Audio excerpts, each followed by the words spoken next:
এখন মধ্যরাত, শহর ঘুমিয়ে গেছে, কিন্তু আমরা রয়েছি সেই জায়গায় যেখানে চিরঘুমে শুয়ে আছেন শত শত মানুষ।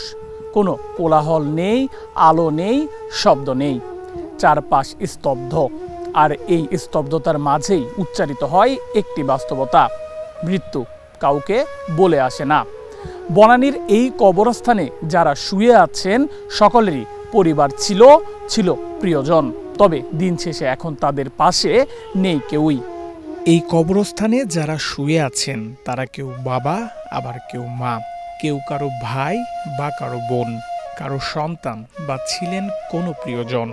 আজ আর প্রতিদিন কেউ আসে না পাশে বসতে, ডাকে না প্রিয় নামে।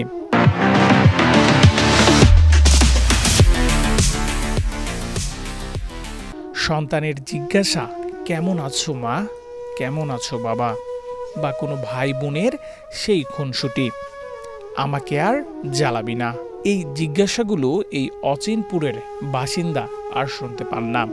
এই নিস্তব্ধতায় শুধু একটাই বার্তা প্রতিধ্বনিত হয়: আমাদেরও একদিন যেতে হবে এই দিকশূন্যপুরে। তারা কেউ জানতেন না আজকের সকালটাই শেষ। জীবন নিয়ে করা নানা পরিকল্পনার অপেক্ষায় ছিলেন তারা, কিন্তু সবই থেমে গেছে এই মাটির নিচে। আমরা অনেকেই ভাবি মৃত্যু আসবে অনেক পরে, বৃদ্ধ বয়সে, কিন্তু এই কবরস্থানের পাথরের ফলকগুলোর দিকে চোখ রাখলেই দেখা যায় এখানে ঘুমিয়ে আছেন এমন মানুষ যাদের বয়স ছিল 18, 20 কিংবা 22। এখানে যারা শায়িত আছেন তাদের কেউ স্বপ্ন দেখত ডাক্তার হবেন, কেউ হতে চেয়েছিলেন ইঞ্জিনিয়ার, কিন্তু হঠাৎ করেই তাদের সময় ফুরিয়ে গেছে। আজ আর তারা কেউই নেই, তাদের জীবনের গল্প থেমে গেছে।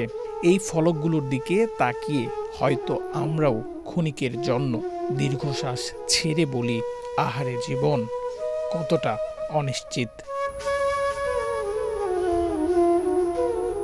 কারো মৃত্যু এসেছে হঠাৎ দুর্ঘটনায়, কারো জীবন নিভে গেছে সহিংসতা, অসতর্কতায়, কারো বা সময়ের নিয়মেই ফুরিয়ে গেছে সময়।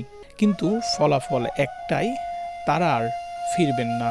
তারা শুধু থেকে যাবেন এই মাটির নিচে কারো স্মৃতিতে। আমরা কেউ জানি না কে আগে চলে যাব আর কে কার স্মরণে ফেলবে চোখের জল। এই কবরস্থানে যারা শুয়ে আছেন তারা যেন আমাদের নীরব সতর্ক বার্তা দিচ্ছেন। সেটা হচ্ছে জীবন অনিশ্চিত, সময় ক্ষণস্থায়ী। তাই জেগে ওঠো, ভালোবাসো, ভালো কিছু রেখে যাও, কারণ একদিন ঠিক এই মাটির নিচেই আমরাও শুয়ে থাকবো, চুপচাপ আর নীরবে। নেহাল আহমেদ প্রান্ত, বাংলাদেশ প্রতিদিন।